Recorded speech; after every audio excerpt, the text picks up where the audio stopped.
Yo, what's good? I don't know if y'all noticed. I have a bad habit when it comes to listening. People give me advice that is probably good advice, but I never listen to it until like the second or third time. So, hey, rather than start the show late, I was like, you know what? Someone said, why don't you just do like a 2 minute intro clip so you could go get your little water because I know your throat get parched and it could kind of lead up instead of just being late. And I was like, you know what? That's an actual genius idea that I didn't do until now. So y'all let me know what y'all think about that. Cool, too long, too short. I thought 2 minutes was cool, but that's what we're gonna leave it at. Anyway, let's go ahead and dive in. I appreciate y'all for tuning in to this live stream. We're gonna cover a plethora of stories today. We're gonna actually pick up where we left off with our last live stream talking about arson. Talk about an arson or suspected arson that occurred in the village of Dalton. We're going to lead with a story talking about arson, and then we're going to pivot, talk about some interesting things with some scams that's going on.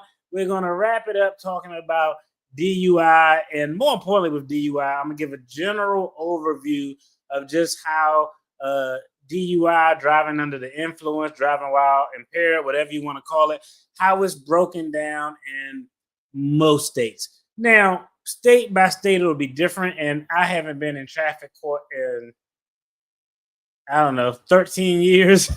In 13 years, but I can give you a general overview of when a person gets a DWI, how that analysis go, if it's really bad and you're going to get thrown away for a long time, or if it's not that big of a deal. My name is Marcus. Here we do attorney reactions to current events and trending news. I'm grateful, appreciative, and thankful for everybody who tuned in. If you get some value out of this content, definitely do me a favor. I know it's repetitive and I ask all the time, but like, share, subscribe, comment. It's a free way that you can contribute and support the channel. And a big salute and a shout out to all of my channel members out there.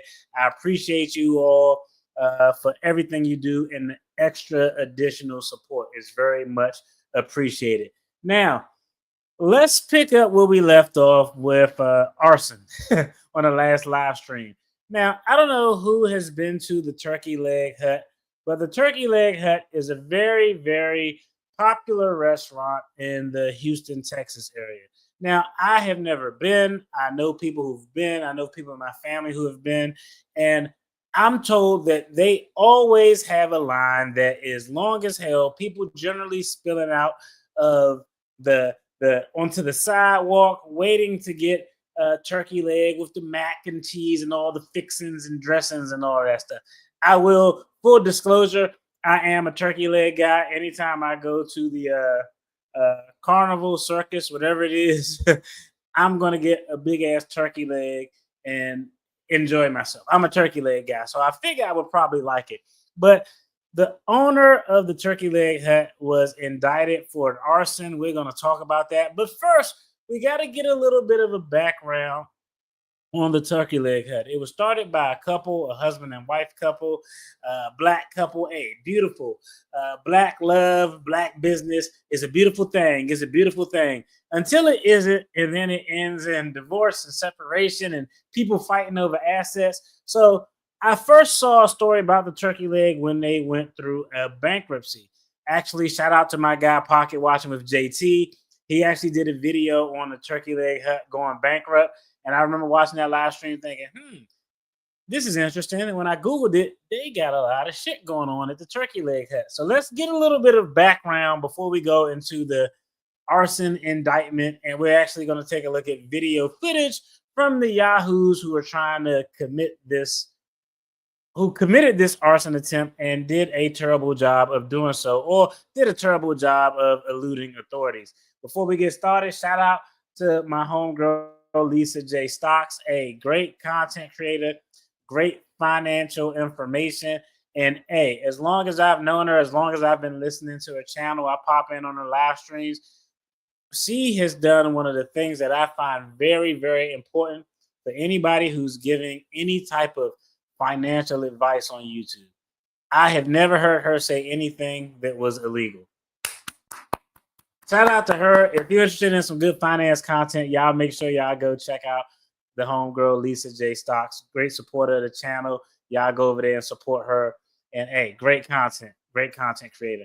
All right, so let's go ahead and dive in the story. Let's get some background on just some of the things, the prerequisites, some of the drama that went on at the Turkey Leg Hut. Let's go ahead and check out this story. People wondering what is going on with a popular restaurant. A lot of turmoil is being played out in public. Fox 26 business reporter Tom Ziska live in the Third Ward outside the Turkey Leg Hut, where a co-founder has been fired, staff laid off, and paychecks are missing. Okay, now this is the prerequisite. Remember, Pocket Watching with JT, shout out to the Pocket Watcher, did a video on the bankruptcy. I just want to rewind and show y'all something. We're going to pick up where we left off, but right here. Now, I know a lot of you are thinking, this is just me. This is my opinion. I'm not even going to say this is legal advice. This is just my opinion. I know a lot of y'all think that this is beautiful. Black love, black business is all merged together. Bobblehead husband, bobblehead wife in front of the signs. This is absolutely beautiful. I generally would advise against it. Now, I'm not saying that couples shouldn't do business together. I'm saying that when it comes to the promotion and the marketing of a business, generally, as far as I'm concerned, I think it's more advantageous to keep the personal side of the business separated from the business that is actually the business.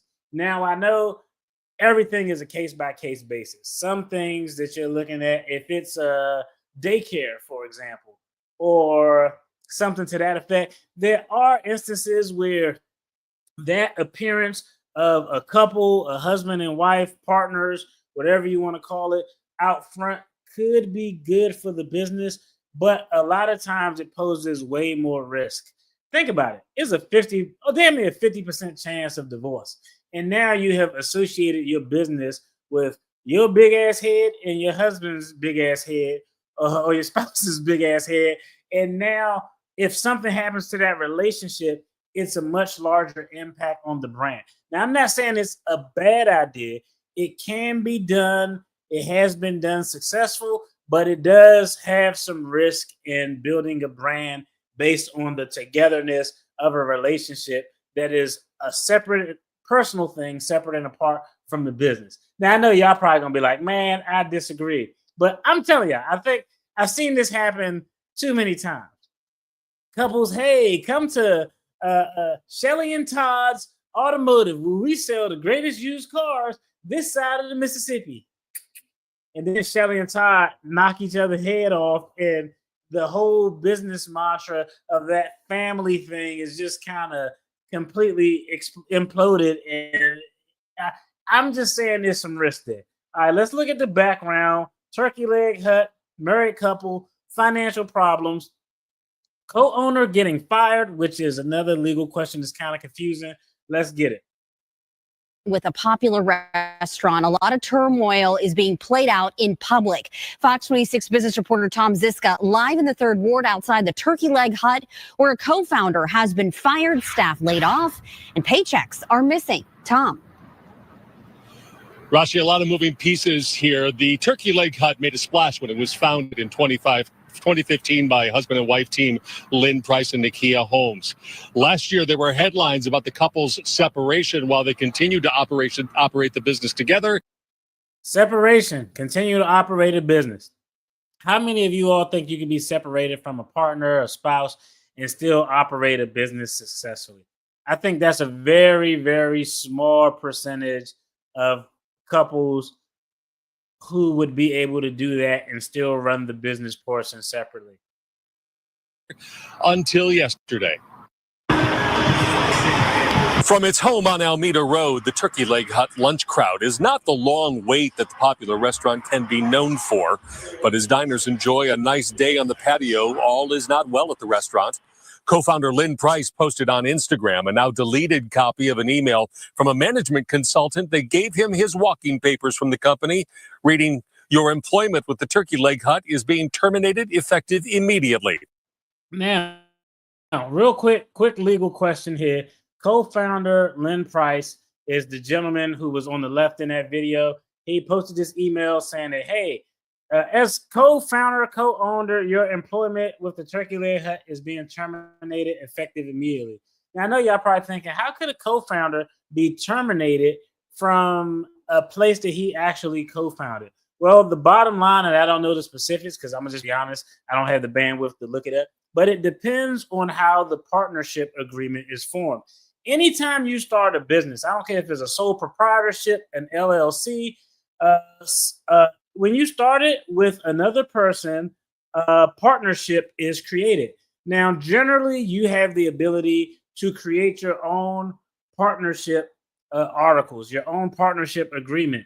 Hey, let's me and you come up with the terms that we're going to go by with our partnership. We're going to talk about who has the say to do what, how do we determine who does what, who can vote if there are internal shares because it's a non-publicly traded type of thing. Like, generally, you can come up with the terms of your partnership agreement. If you just start a partner, me and Lisa, like, hey, Lisa J. Stocks, I like what you're doing with the money side of the YouTube game. Hey, you like what I'm going on with talking about these topics? Let's kind of do a collab. Well, when you actually do a collaboration, if you do not create a partnership agreement, you will get one. You know who creates it? The state. The state has a automatic generic partnership agreement that you will have to follow.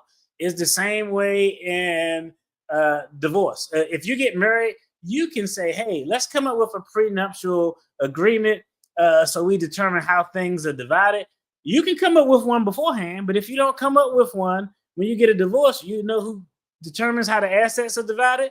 The court, the state, the government. The same thing works with the business. So how can a co-owner be fired from a business he started? It depends on what's in the partnership agreement. Now, it could be completely unlawful, but the partnership agreement could have terms that allows for something like this to happen. Now, let's get back into the Turkey Leg Hut and their financial problems that predate the arson attempt. It reads, the firing is just one of several personnel changes at the company, citing a financial review after the discovery of potential mismanagement. The Turkey Leg Hut owner, Nakia Holmes, says in a statement to Fox 26, unfortunately, we quickly uncovered financial discrepancies that demanded immediate action. That action included 2 firings, 6 people laid off, and what she insists is a 2-week payroll delay.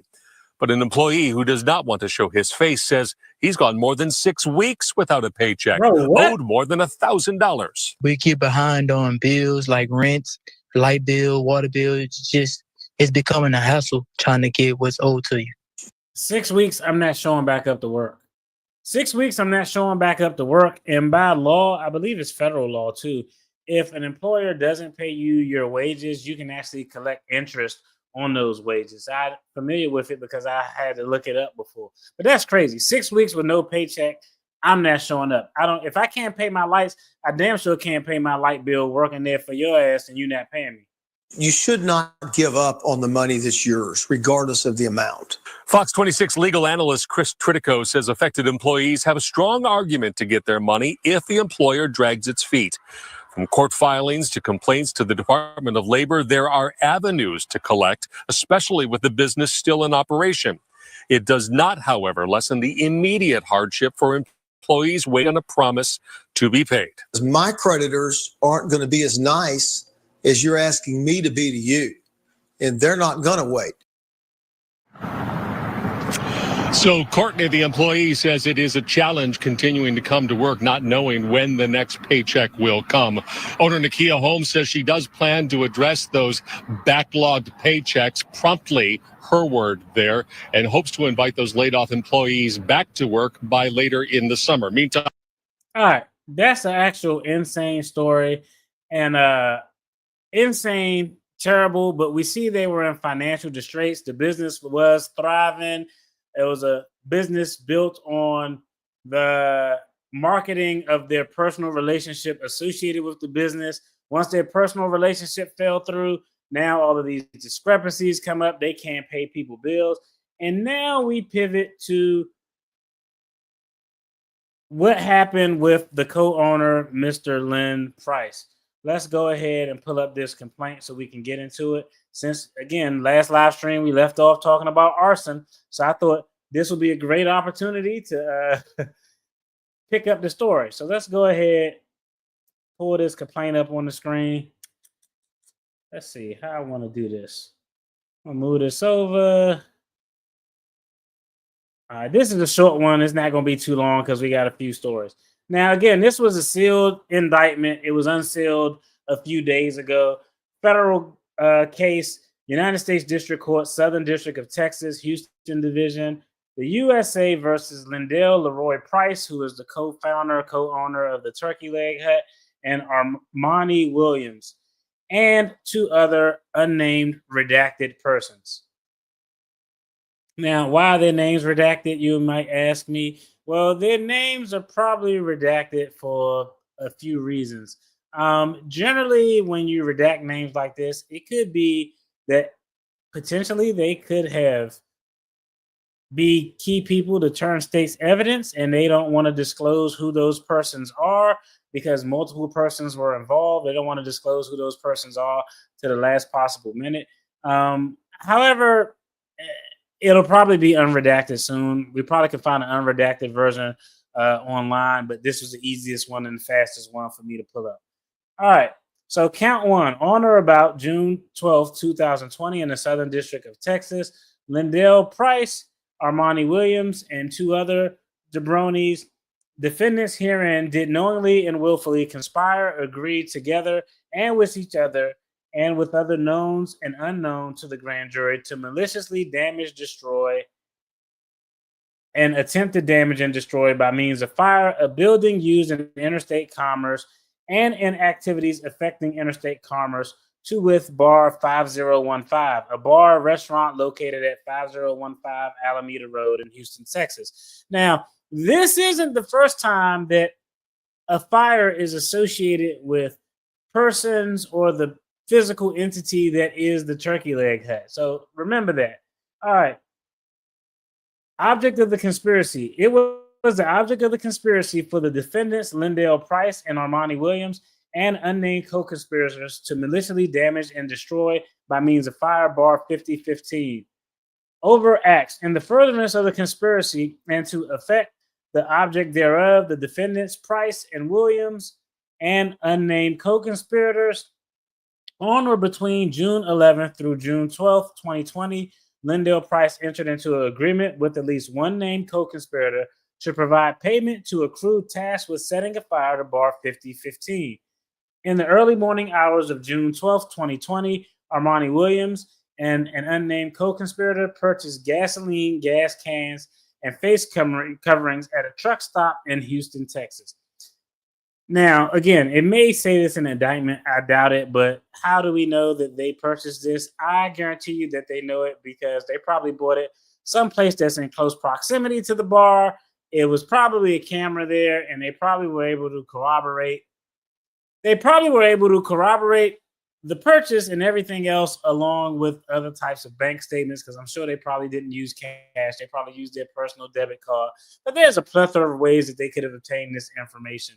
The general rule is, this is just me, anytime there's a small business and a fire is doing with anything, the business, something, a storage facility associated with the business, if I'm a investigator with an insurance company, I'm automatically looking at the owner.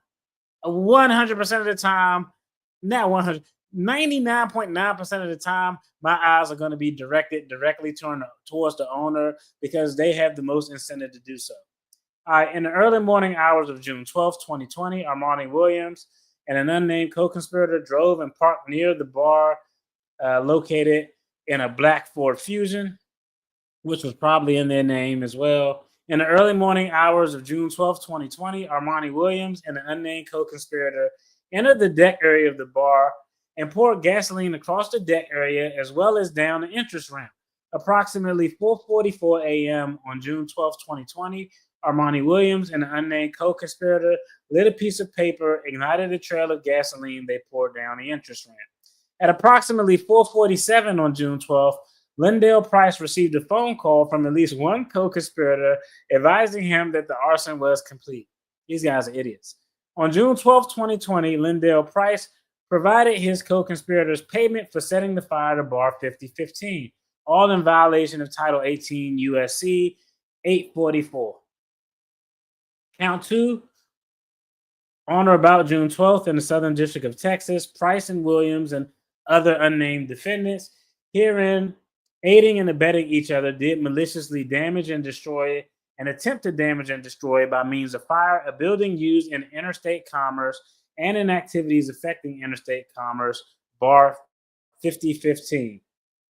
Count 3, conspiracy to use interstate facility to commit an arson. Defendants herein knowingly and willfully conspire and agree with other persons, known and unknown to the grand jury, to use and cause to be used facilities in interstate commerce, namely cell phones, with the intent to promote, manage, establish, carry on, and facilitate the promotion, management, establishment, and carrying on of an unlawful activity, that is, arson of a vehicle in violation of Texas Penal Code 28.02A2. While in the commission of an auto theft, okay, so the car was stolen. They tried to be smart. While in the commission of an auto theft in violation of Texas Penal Code, and thereafter performed and attempted to perform an act to promote, manage, establish, and carry on, and to facilitate the promotion, management, establishment, and carrying on of such unlawful activities. Objective of the conspiracy. It was the object of the conspiracy for the defendants, Price, and their co-conspirators to use facilities in interstate commerce with the intent to promote, manage, carry, and facilitate the promotion, management, establishment, and carrying on unlawful activities. Overt acts. In the furtherance of the conspiracy, on or between April 20th to 23rd, 2020, the defendants, Price, and their co-conspirators used facilities in interstate commerce, a cell phone, to direct that a stolen 1975 blue Chevy Nova blue and color Texas license plate GN55-VB be destroyed by fire. On or between April 20th through 23rd, 2020, the defendants, Price, and their co-conspirators used to facilitate in interstate commerce cell phones to coordinate the movement of a stolen 1975 Chevy Nova blue from an auto service repair facility to an open field where it was destroyed as a result of an arson, an unlawful activity facilitated by the actions of Price. So these guys were really stupid. Everything is probably on video. That's how they got everything. And they used the cell phone information to corroborate it. Now, I want to play a video real quick. So what's going on? I appreciate everybody tuning in. Harley D, I appreciate you. Maddie, thank you for tuning in as well. Now, I want to play a quick video so you all can see. Well, we'll just go ahead and let's take a look at the actual news story associated with it so we can see these idiots on TV. All right, let's take a look real quick. Let's go ahead and pull this up. The man federal agents say was behind an explosion at a popular bar along the Alameda corridor 4 years ago, or 5, I should say, was in court. And the suspect is the former owner of the popular restaurant, the Turkey Leg Hut. ABC 13's Micah Hatfield was in the courtroom. She's joining us now live this afternoon. Micah, what's up? Well, the indictment lists the accusations against 2 different individuals. It lists the who, what, when, where, and it was read during court today. Lindell Price was one of 2 men standing before a federal judge today when that was read, and he was very expressive as those accusations against him were read. Facial expressions is what I mean. I can't guess what he was thinking, but you could tell he had a lot on his mind as that was read. Now, real quick, there's generally only 2 reasons. Well, 3 reasons. There's typically 3 reasons that people commit arson. 1, you just have a crazy firebug. That's normally the rare thing. The most common is they have an ownership interest in the property and they want to collect insurance. The final one is you set some shit on fire because you're doing it to destroy someone's business or to intimidate or to send a message. Well, the indictment lists the accusations against the who, what, when, where. And it was read during court today. Lindell Price was one of two men standing before a federal judge today when that was read. And he was very expressive as those accusations against him were read. Facial expressions is what I mean. I can't guess what he was thinking, but you could tell he had a lot on his mind as that was read. What he's accused of was a big story back in June of 2020. It rocked the Alameda corridor at the time. It was early, 4 a.m, and literally rocked the Alameda corridor. Windows were blown out of homes in the Museum Park area because of this fire. Right after police released very clear surveillance. Look at this. Dumb as hell. So they know that they purchased the gas cans. They probably got them on video purchasing the gas cans. It's probably the same one. This is actually very good video footage as well and color. But yeah, these guys are idiots. Video from the front porch of the bar 5015. It showed the people involved's faces well, but no one was ever arrested. The indictment filed today lists two individuals, including Price, and accused Price of arranging this fire at bar 5015 just down the street from the Turkey Leg Hut, the restaurant that he co-owned with his wife at the time. It says Price paid other individuals to set that fire and that they called him after it was done. The indictment also accuses Price of coordinating a fire to a 1975 Chevy Nova 2 months prior to the fire at bar 5015. And Price and that other individual, the other individual is one of the people who prosecutors allege actually set the fire. But those two appeared before a judge today, like I said. The other man was released on bond and should be walking out of here at any point. Price was held without bond. Prosecutors say they consider him to possibly be a danger to the community. His bond will be revisited on Thursday at 10 a.m. to determine if he'll be released ahead of trial in this case. Live in downtown Houston, Micah Hatfield. All right, now real quick, I'm going to guess that he probably will get a bond. It is generally going to depend on his prior contact with the court. If he actually shows up to court, does he have any failure to appears? If you're charged with something, then you actually show up. They're going to evaluate if he's a flight risk. The usual stuff that we talked about on this channel before. The Turkey Leg Hut is overpriced anyway. I don't know. I never been there, but like I said it before, I am a turkey leg guy. Now, this is the interesting thing, and this wasn't said in the indictment. It wasn't said in the news, but I read in some articles that the amount that was paid to actually carry out this arson was what people would call a nominal amount, like very low. Like I'm talking a couple $1,000s at best is what's being asserted on some media and news outlets. And Mr. Price is looking at 20 years in prison for this stupid ass attempt. So shout out to him for being stupid. Shout out to people making good video surveillance equipment to catch criminals doing dumb shit. Hey, it gives us something to talk about and lessons that we can learn from. Now, I'm interested to see the why behind why it was done. I'm assuming he has an ownership interest in that property and is an insurance thing.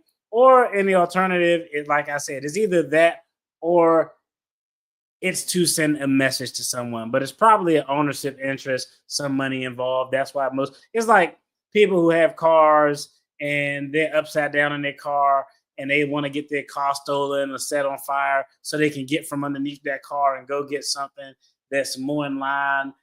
So they're not upside down with this new vehicle that they want to get. Same type of scheme, same foolish thing. Let's talk about this next story. Now, this is interesting. We talked about these stories before. Again, we're going to go from Houston to Chicago, and we're going to talk about squatters. I hate people. I ain't going to say I hate, but I despise. I despise squatters because it's one thing to get scammed out of something and you're kind of greedy or kind of gullible. But people who are subject to squatters most times really didn't do anything. They just weren't there at the property. Somebody moved in and they won't leave. We talked about this before. I think actually, shout out to Florida. Florida led the charge with changing the statutes to make them no longer squatter friendly and actual homeowner friendly. They also made it a felony in Florida to produce a false lease agreement to assert to law enforcement that you actually have legal authority to be in that property. So let's take a look at what's going on.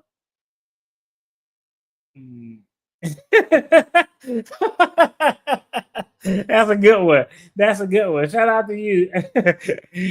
That's funny. That's a good one. So let's take a look at what's going on with this squatter situation. This is a crazy squatter situation because not only was it a squatter involved, but let's take a look at the dollar amount that was involved. And I don't know. I'm grateful, and I knock on wood, and I'm grateful that I don't ever have to deal with a squatter situation because I'm a law-abiding citizen, but I can't guarantee you that I won't do something ignorant. It's just something that I won't be able to promise. Let's go ahead and check out this next story. Chicago man says he did the unthinkable when he discovered alleged squatters in his property. He decided to move in with them. Marco Velasquez is the owner of this Southside property, which is on the market to be sold. He says his realtor came by with a potential buyer, but there was already people inside. I couldn't believe it. It was like a nightmare. Velasquez says a woman named Charmaine and her Terrible boyfriend Codero moved in, claiming they recently purchased the property. He says the couple showed police this mortgage document, but Cook County confirms they don't see this mortgage on record. Velasquez's realtor recorded this video. See, this would drive me crazy.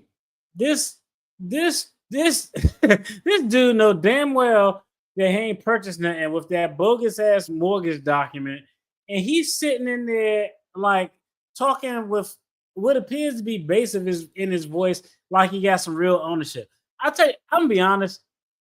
I don't know. I could probably maintain my composure while the police are there, but I don't know. I'm just grateful that this doesn't happen to me because I don't know if I could go to the court and let this play out if somebody set their ass in something that's mine that I paid for, or that somebody in my family left me when they passed away.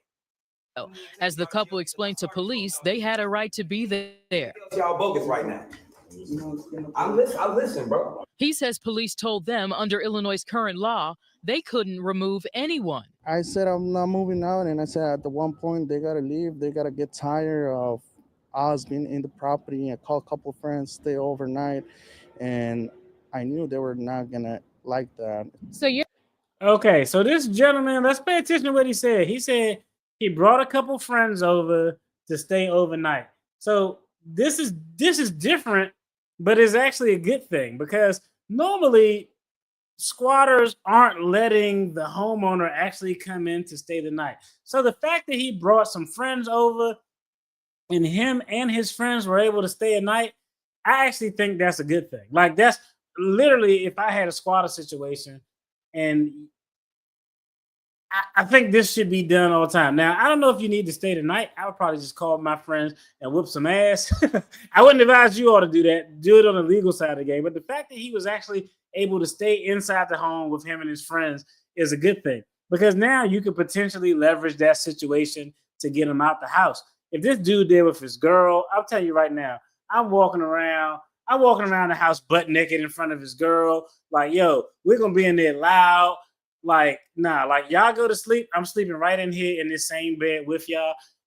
You're going to be uncomfortable. If I don't whip your ass, you at least going to be uncomfortable as hell. Where you're going to be like, you know what? We're just getting out. We're just going to go ahead and leave. So I think that that's interesting. And I've never seen that before in these stories I covered where the homeowner said, you know what? If you want to squat in my house, I'm squatting in here with you. So him and his boys pulled up, decided to co-squat with the squatters. And they did that. I think they did it only for 1 or 2 nights. telling me that you and your friends came in and moved in with them? Yes. Velasquez says he, his wife, and their friends got a few air mattresses and spent. All right, whoa, that's crazy, bro. That's crazy. Hey, shout out. Hey, you know what? That's crazy. But I'm about to have to give Mr. Velasquez, more importantly, I'm about to give Mrs. Velasquez a round of applause. A round of applause for Mrs. Velasquez.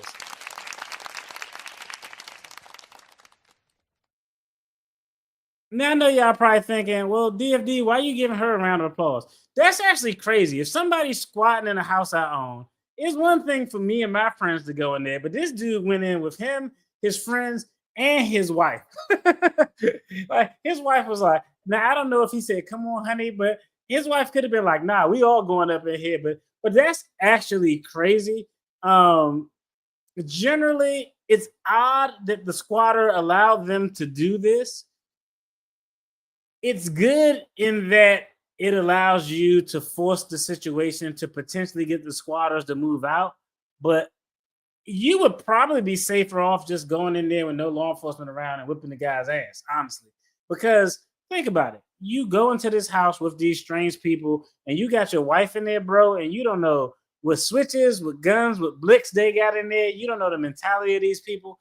We did a story in New York where a lady went to her apartment and squatters ended up deleting her, putting her body in the bag, stealing her car, and driving across state lines. So it's a unique situation. It provides them some leverage, but it's dangerous as hell. And I would go on the record and say it's actually really wild that your wife was there. I don't know if that was your idea or her idea. If it was her idea, shout out to her for being a ride or die. But I generally wouldn't want to put my woman in a position of being in a house with some strange people who I don't know what they may or may not be capable of. That's just me. The night with the alleged squatters and spent the night with the alleged squatters. We stand in the living room. We were watching all the time the door. They stand in one of the bedrooms. The next morning, he says he realized they were not budging. They're like, "Oh, well, we want $8,000. Velasquez says they negotiated. He had the couple sign a cash for key agreement. There is no way they wanted $8,000 to leave. And this dude was like, you know what? I'm going to go ahead and sign this cash for key agreement with Marco and Charmaine.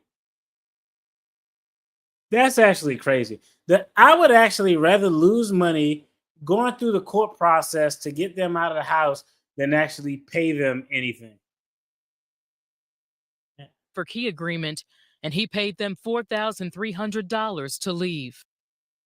Couldn't be DFD. I'm not. Well, are you all willing to pay squatters to leave your house?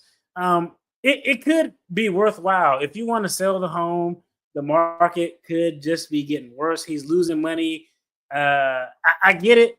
Fiscally, I think it makes sense. But the stubbornness in me, the ego in me, is not going to allow me to pay anything for you to get out of my damn house. If anything, I would actually be more inclined to vandalize my house to make it uncomfortable so you move out.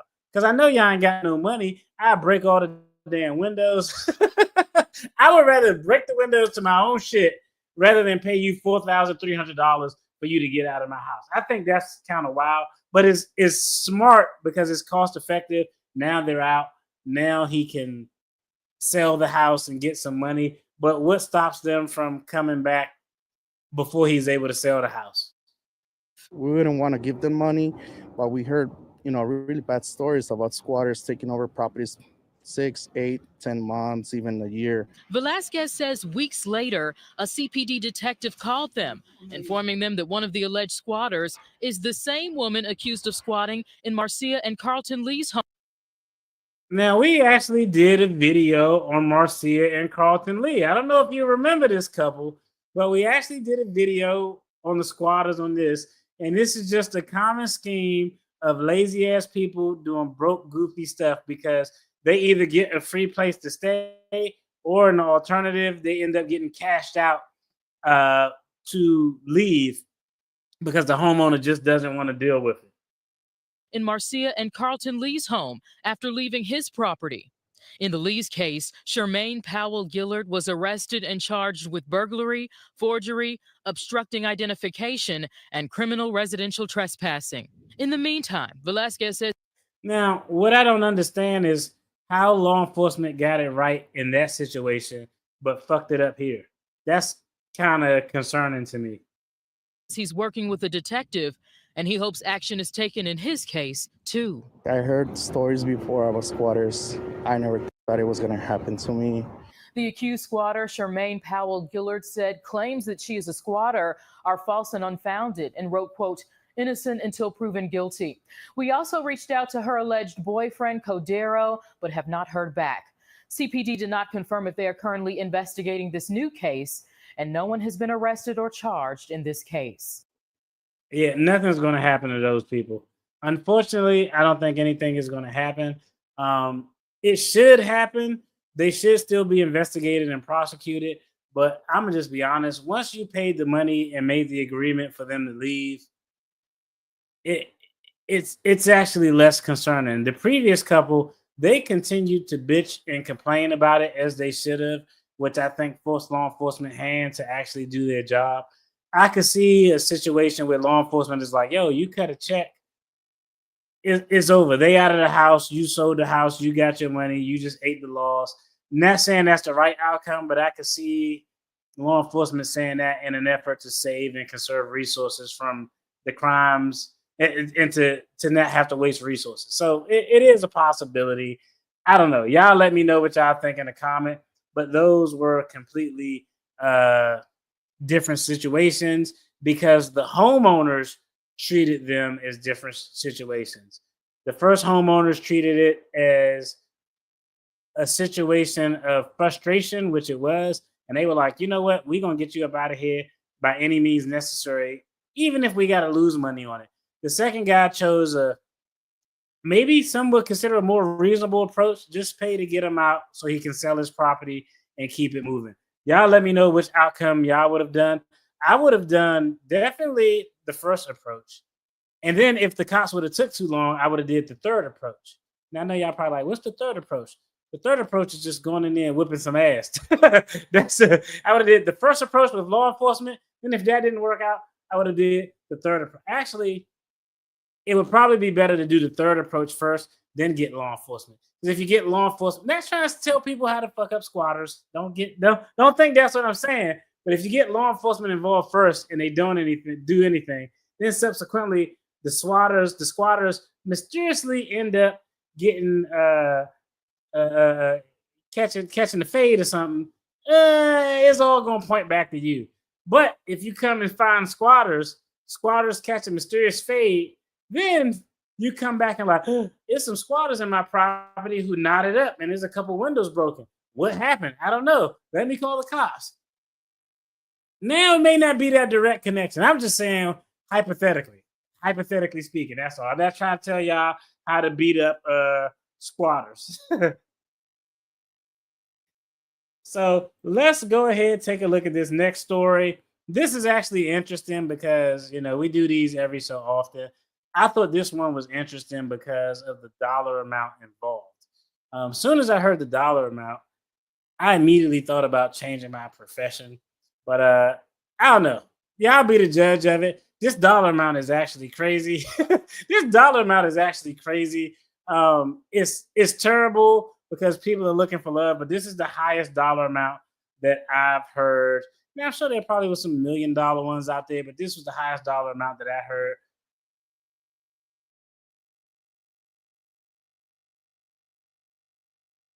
First here at 5, he was looking for love in all the wrong places. And now a 92-year-old man from Sun City Center is out nearly $800,000. 37-year-old Otis Swinton. $800,000. Yeah. $800,000. That's actually crazy. Okay.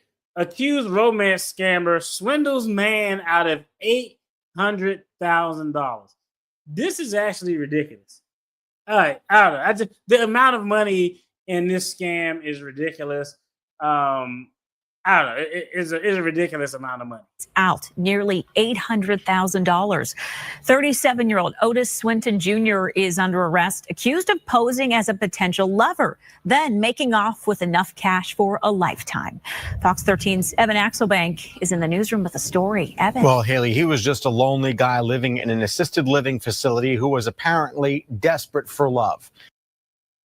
All right, this story is a terrible story. Real quick, I got to take a quick pause here because in the past life, and I've said this multiple times, I prosecuted and investigated persons who were charged with crimes against vulnerable adults, senior citizens, elderly, person with mental, cognitive impairments, defects, are often the time of abuse, and a lot of times it's financial abuse.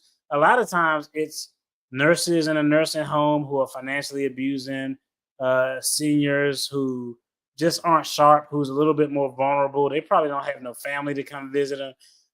It's actually fucked up. This is a terrible crime because it preys on the weakest, most vulnerable persons in that population, outside of like children, elderly people, and persons with like cognitive mental impairments are the most vulnerable of our population. And in situations like this, the book has to be thrown at this fake ass Cisco looking dude because examples need to be made. The punishment for these type of crimes should be high. Everything should be high level felonies because it's some real low life shit. So I just wanted to say that because I've seen this before, dealt with this firsthand. Hey, I appreciate everybody in the comments, and thank you, GB. I appreciate that. Thank you. I appreciate that. I'm very humbled, flattered, and grateful.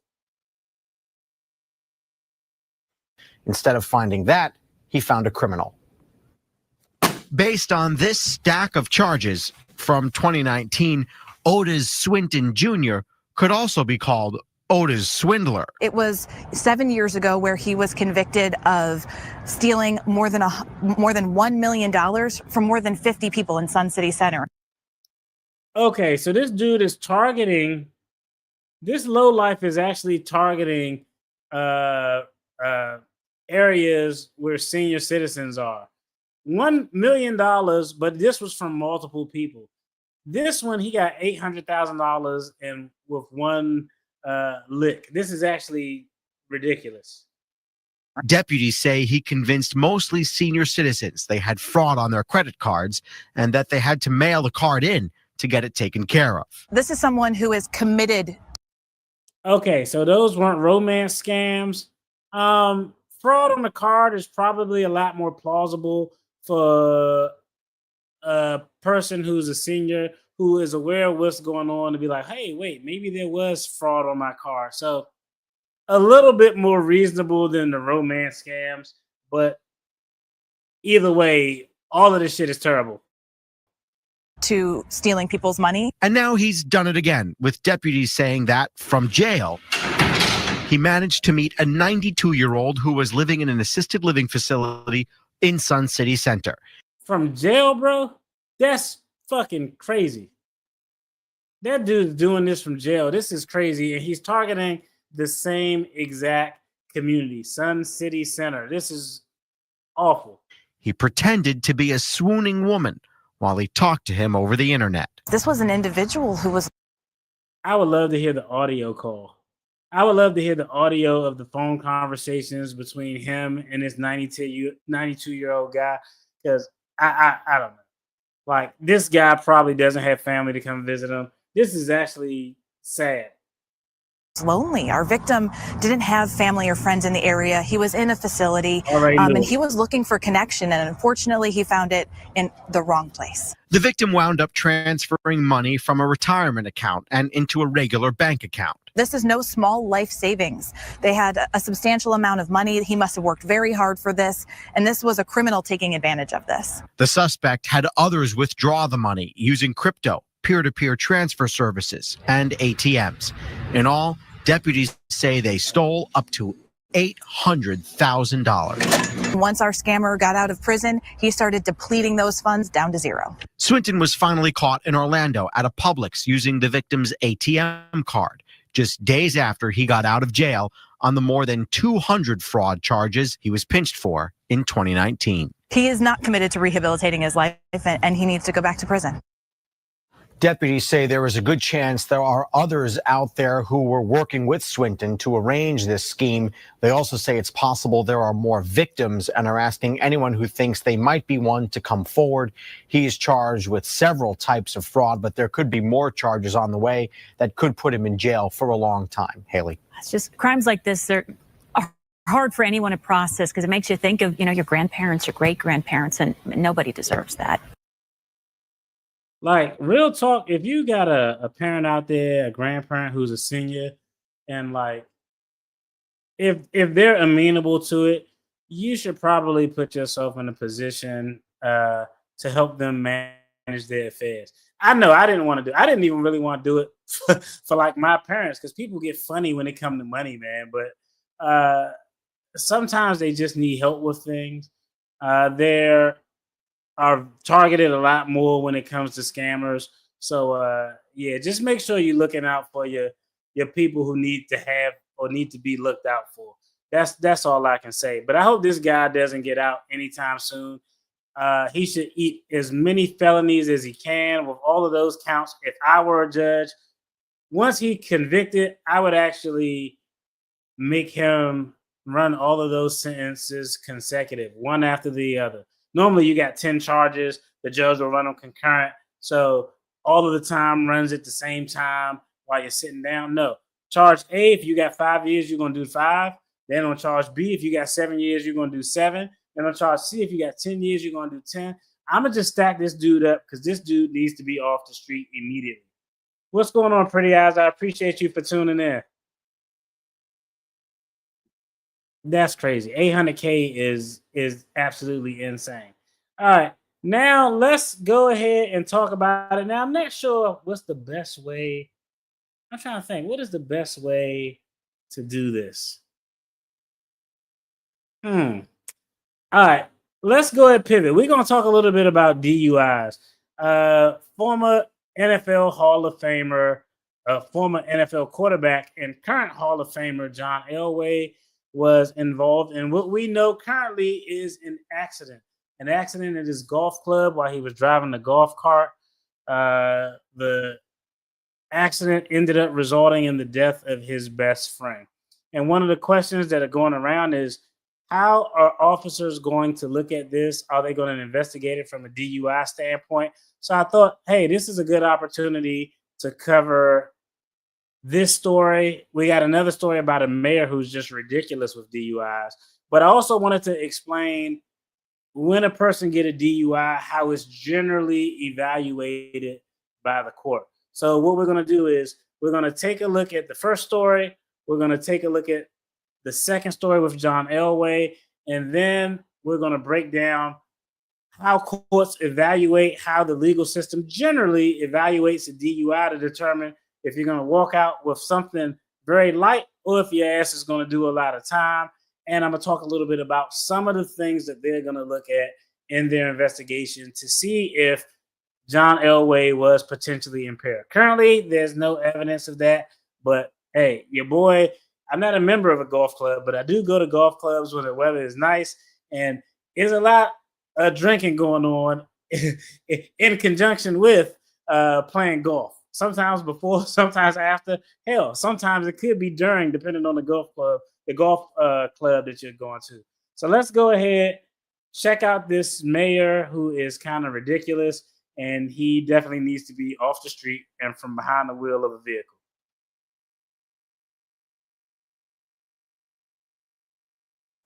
And back here in the Live Center with some breaking news here tonight. The town of Sharpsburg's mayor has been arrested for driving while intoxicated.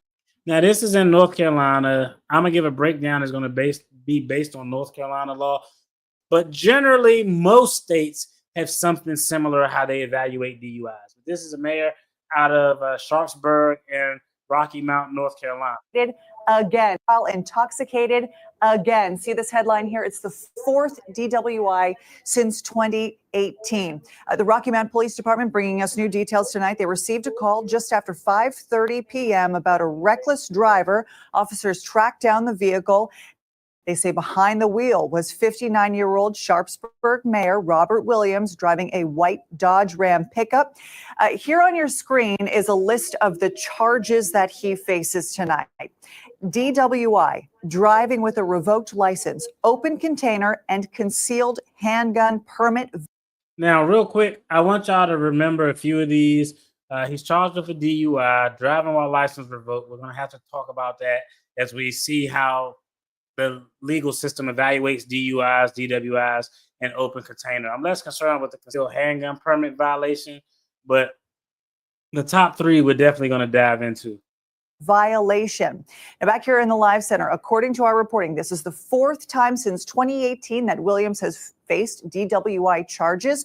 We got a statement from the town's attorneys tonight. Let me read this to you. They say that Williams' authority as mayor remains suspended since the board's January 4th action. Back to you. Now, the interesting thing with this story that makes it a little crazy is that this DUI occurred the day after he won his election, which is absolutely insane. He was out. I don't know if he was still celebrating or what. But before we dive into the John Elway story, I want to break down how a court evaluates a DUI, DWI. I don't inherently look at people with a DWI, DUI as bad, because you could be out having a few beers. Everybody who get a DUI say they had 2 beers, but you could be out having drinks, dinner with your family, and stumble and bumble your way on a DUI. It doesn't necessarily mean you're a bad person. There are judges out there with DUIs. Generally, this is how a DUI is evaluated. Now, I'm going to give the breakdown for North Carolina where they were at, but most states use some variation of this. When a person is charged with a DUI, it could be, now again, it's been a minute since I've been in court, so they may have made some slight changes. But when a person is charged with a DUI, the punishment that you get for that DUI depends on how your DUI is classified. It can be classified all the way from a level 1 all the way through a level 5. So you got 1 through 5. This is taking me back to explaining this. It can be classified as a level 1 through a level 5. The lower the number, the more severe. So you want to have a level 5, a level 4, maybe a level 3. You want to avoid a level 2 or a level 1. So a person gets a DUI, depending on what happens, you fall on this chart.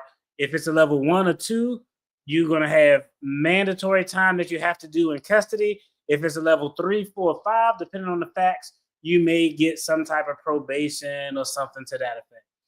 Now, what determines where you fall on that 1 through 5 chart? It depends on the facts and circumstances of your DUI. Do you have any prior DUIs? Were there excessive speeding? Were there other passengers in the vehicle?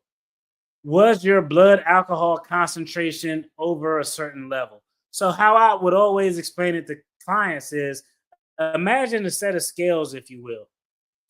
As your defense attorney, it's my job to put as many positive factors on the scale to tip those scales in your favor. The prosecution is going to try to put as many negative factors to tip the scales in their favor. So what would be a good factor? Well, a person got charged with a DUI. Before they came to court, they actually listened to me as their attorney, and they completed a substance abuse course. That'll be something that'll tip the scales in their favor. If the good outweighs the bad, it's more likely that you're going to be a 3, 4, 5. If the bad outweighs the good, it's more likely that you're going to be a level 1 or a level 2, where you actually have to do some time in custody. So an example of how it would play out. We got a client, the scales are balanced. We look at the facts of the DUI. When he was stopped, he had a blood alcohol concentration. I want to say it was a 0.08. I can't recall. I can't remember offhand. But let's say he had a blood alcohol concentration that was higher than that mandated by the statute. That's one that's going to go inside or in favor of the prosecution. But he also completed alcoholic substance abuse course. Now the scales are balanced again. Because those scales are balanced, he's probably looking at a level 3. Let's say that he cooperated with law enforcement and it did it to his wrongdoing. That's another good factor. Because if those are the only evidence we have, that's the only evidence we have, he's probably going to get a level 4 or a level 5. He's probably going to walk out with maybe unsupervised or supervised probation, pay some fees, do some courses. He can get his license potentially reinstated, or he could potentially have the court give him limited privileges to drive to get to work or to take his kids to school or something like that.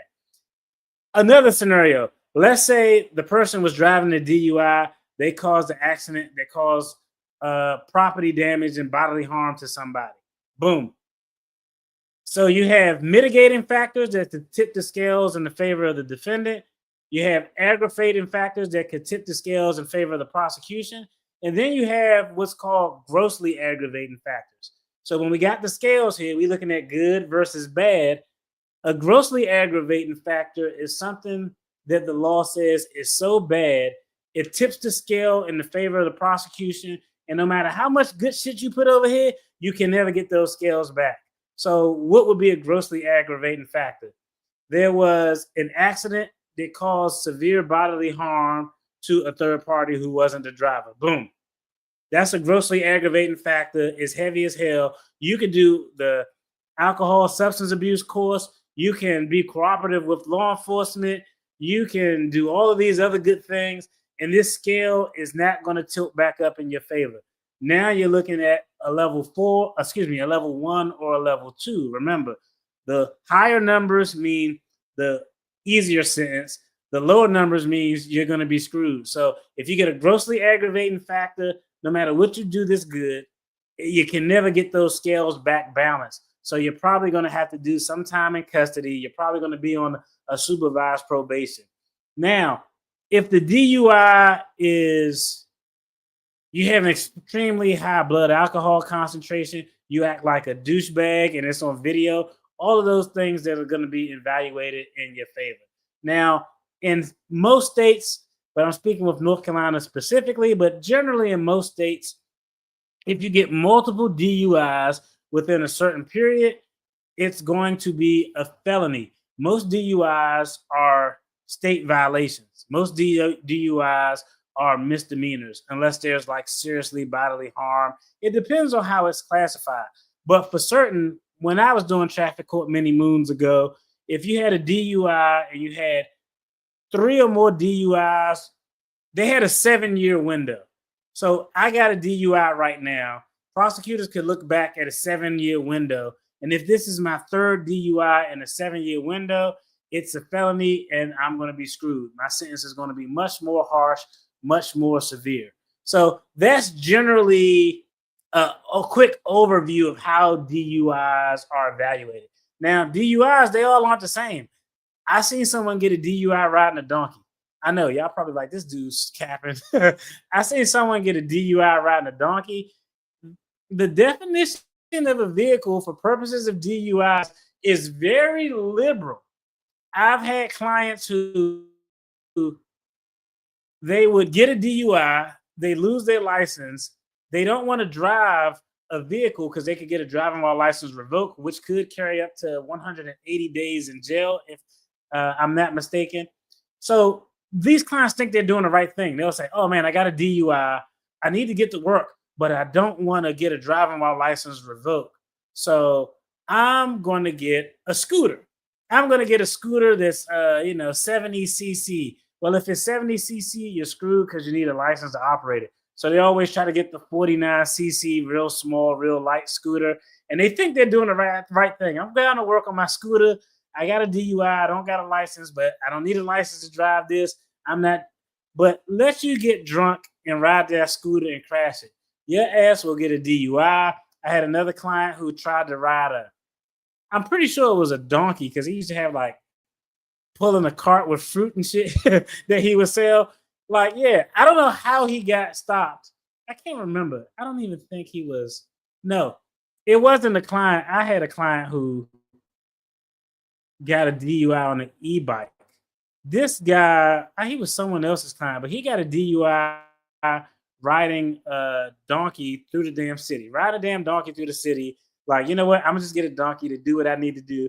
He got a driving while impaired because the definition of a vehicle was broad enough to include a donkey, which is absolutely batshit crazy. So that's how courts are going to look at it. If you got a bunch of DUIs and you get another one, they're going to hit you over the head harder.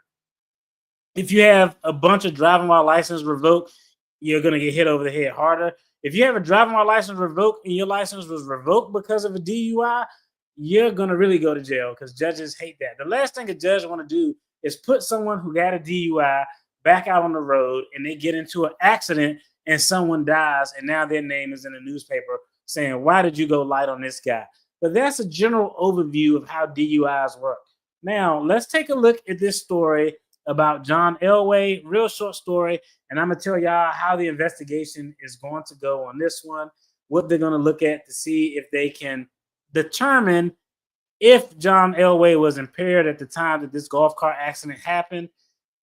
I say good luck, because even if he was, I don't think they're going to be able to prove it.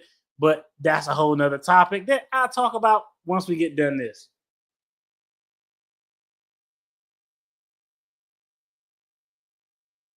Turn now to the horrific accident reportedly involving NFL legend John Elway. The Hall of Famer reportedly driving a golf cart when his longtime friend and agent fell off the cart, hit his head, and died. What police are saying about this tonight, and here's Kana Whitworth. Tonight, authorities investigating a tragic accident reportedly involving Hall of Fame quarterback John Elway that left his longtime friend and agent dead. According to TMZ, Elway was allegedly driving a golf cart after a party Saturday in the... All right, so I don't know. Have you all ever drove a golf cart before? A golf cart is like, you know, those little small Jeeps. They like really unbalanced and unstable. If you actually hit the gas too hard because of how compact and how unevenly distributed the weight is, you hit the gas too hard, damn golf cart will flip up. Everybody in it will fall out and be screwed over. So easy to flip. Now, again, let's pay attention to this. He was driving the golf cart after a party. After a party is very important to the investigation that's going on to determine if he has any potential criminal exposure here. gated community of La Quinta, California, when suddenly Jeff Spurbeck fell off the back of the cart, hit his head, and suffered a traumatic brain injury. Now, I'm assuming that this was a situation because he fell off the back of the cart. The back of the cart is normally open. If you hit the gas too hard, it'll go up like that. So I'm assuming it went up like that. He fell out and hit the back of his head. Because normally if you falling forward or fall to the side, instinctively, you're going to, the human body is amazing. Your brain is amazing.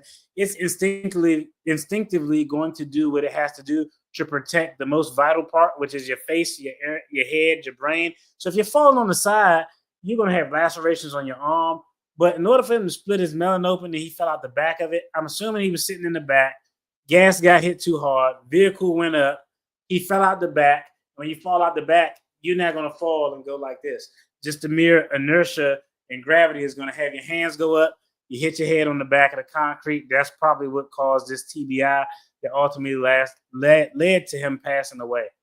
That's just I'm just assuming based off the facts that we have, what I know about golf carts, what I know about falls, just given how a normal investigator is going to look at and evaluate this.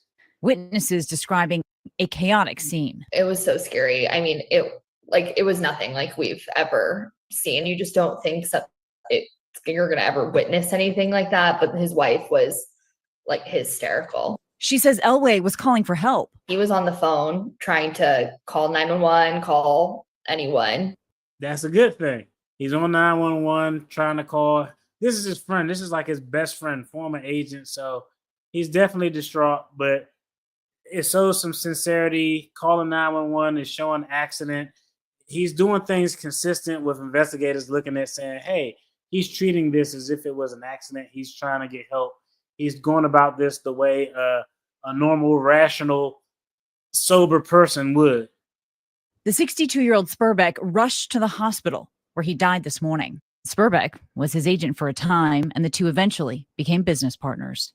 In a statement tonight, Elway saying in part, "There are no words to truly express the profound sadness I feel with the sudden loss of someone who has meant so much to me." And David, according to TMZ, there's no indication that anyone was driving negligently at the time. Okay, no indication that anyone was driving negligently. That doesn't say anything about potential impairment. So let's talk about what they're going to break down. And we talked about just a little bit, just from what we know, how this guy probably fell in order for him to get a traumatic brain injury that led to his ultimate passing away, led to his death. Sitting in the back, he fell out the back. The vehicle went up because they probably hit the gas too hard. He hit his head. That led to where we are. Elway immediately after is on the phone trying to get 911, trying to get the ambulance there. They are coming from a party. Now, this is just me. I'm sure that this is a gated community. It's a private place. Hey, golf clubs are expensive as hell. Trust me. That's why I just go on a as-need basis because the memberships are expensive as hell. So they are going to talk to everybody at this golf club because they want to know, hey, what is John Elway's normal pattern when he's golfing? When he's golfing, does he come and have drinks before or after? Does he get a lunch? Who does he come with? Those are going to be all questions that are asked. Now, once they establish how he normally interacts, they're going to pivot and say, okay, this is an actual party. Okay, what was going on at this party? Was there an open bar? The fact that it was a private golf club and these people are paying big money to golf here and John Elway is a member, it's probably an open bar. They're going to talk to the bartenders to see if drinks were given out. They are going to try to find any information that they can to see if there's a hint or specter of John Elway potentially being under the influence.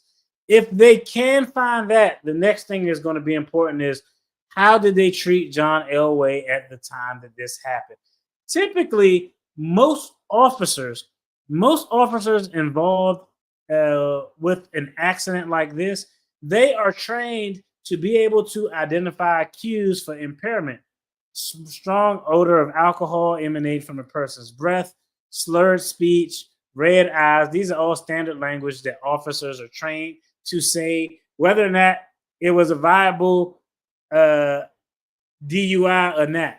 I've seen officers actually cap and lie and they just say this shit. Smell strong odor of alcohol emanating from a vehicle. So, but this is standard language. Now, one of the questions that's going to be interesting is what security was on the scene? If it's a private golf facility, a private golf club, generally local law enforcement is not going to have unfettered access to get on. Now, did they have access to get on when they called the EMTs and the ambulance showed up? Possibly. But it could be one or two scenarios. It could be actual paid security were the ones who did the questioning in the initial inquiry and the ambulance arrived, then maybe local law enforcement. Or it could be it happened, local law enforcement was just on the scene, they were able to get easy access. But it's going to depend how this situation played out because you can get a DUI. A lot of people don't know this. You don't have to take a breathalyzer to get a DUI. Okay. A lot of people think, oh man, I'm going to just decline the breathalyzer. That way I won't get a DUI because they won't know my blood alcohol concentration. Wrong. In North Carolina, in most states, you can prove impairment by either blood alcohol concentration or what's called appreciable impairment. Let's say, for example, hypothetically, John Elway said, I only had 2 beers. And law enforcement was like, okay, you only had 2 beers. And they started asking him questions. And his speech was slurred. Let's say they gave him a sobriety test. Hey, take your finger, touch your nose, say the alphabet backwards, walk on a straight line, heel to toe. Some of that shit I probably can't do without thinking about it, honestly. But that's what they're going to look at. That's how they're going to evaluate this.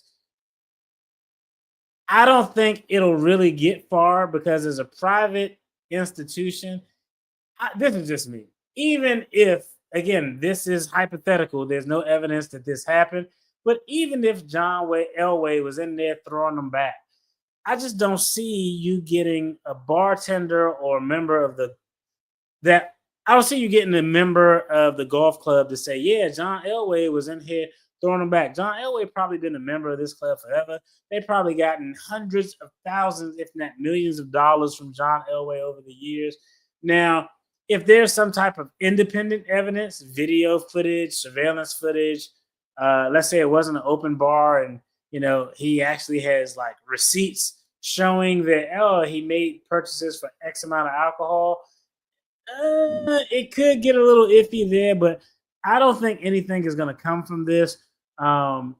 It's his friend. It's his best friend. Was it likely that there were some drinks? Of course. They were at a party. He was with his best friend. If I'm with my best friend at a party, what the hell you think I'm going to do? And I don't even drink like that. if I'm at a party with my best friend, I'm definitely drinking some just because I'm out partying with my best friend. So I think it's reasonable to believe that alcohol was involved, but we don't know how the officers or the persons investigating treated it. We don't know if they gave him any standardized field sobriety test. It's going to be interesting to see what legal avenue the decedent's family take, because it could be a wrongful death lawsuit that's filed. That's a good possibility. But would you sue your best friend? Some people be like, oh, I wouldn't want to sue my best friend. But a grieving widow will sue the shit out of her husband's best friend if they believe that your negligence led to the death of their husband. And that's not a bad position to take. I think it's actually sound, logical. I think it would have some legal backing. It's actually very good case a jury would be very sympathetic to. It's just a matter of how well is that relationship, how far would they want to push it. I don't know. You all let me know in the comments. Hopefully you all out there don't get any DUIs. Everybody drive safe, keep it clean, use Uber. But I just wanted to cover how this is going to be investigated, but I wanted to make sure y'all understand how DUIs are evaluated. It's all about the scales. What are the good things that you did while you obtained this DUI that's going to tip the scales in your favor? What are the bad things that tip the scale in favor of the prosecution? Are there things that occurred that are so bad, no matter what you do that is good, you can't get the scales tipped in your favor? Depending on how those scales play out is going to determine where you fall on that 1 through 5 scale. If you're a 1 or a 2, you're going to be screwed. If you're a 3, you may or may not be screwed. 4 or 5, probably going to walk out of the courthouse, unsupervised probation, maybe have some limited driving privileges. It's really not that bad. Yo, that's it for this video. I appreciate everybody for tuning in. I hope y'all got some value out of this video. As always, you are appreciated. You're loved. I'm grateful for all you allowing me an opportunity to just talk to y'all about these topics, and I hope y'all get some value from it. Let me see. Oh, I appreciate that. Salute to you, GB. Y'all all take care. Thanks again. Have a good night.